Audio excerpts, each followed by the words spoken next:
Under the BPCIA, designation of a biosimilar as an interchangeable means that the product can be substituted for the reference product without prescriber intervention. So far, though, we haven't seen any regulations enacted at the federal level with respect to prescribing interchangeables. We just have this FDA's draft guidance on establishing interchangeability.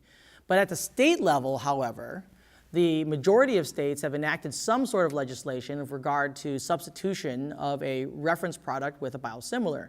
And most of these laws require a designation of interchangeability for automatic substitution or for substitution at the pharmacy level.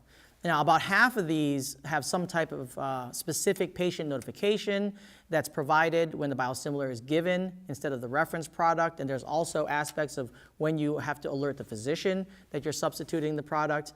And about half allow the physician to block substitution if the brand product is medically necessary for the patient. What's perhaps most interesting is that some states like Colorado, Georgia, Illinois, North Carolina, and Texas are requiring that interchangeable biosimilars must have the lowest cost, which raises a number of questions.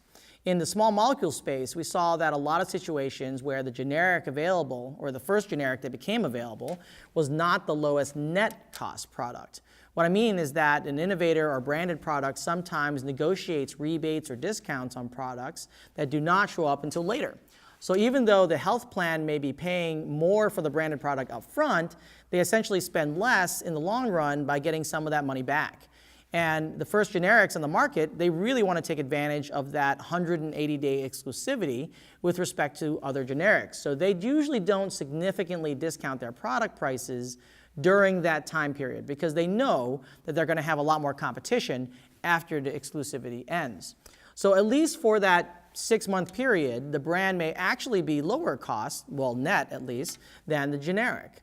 Now, it'll be interesting to see how this really develops with the biosimilar products and how each state will really address this.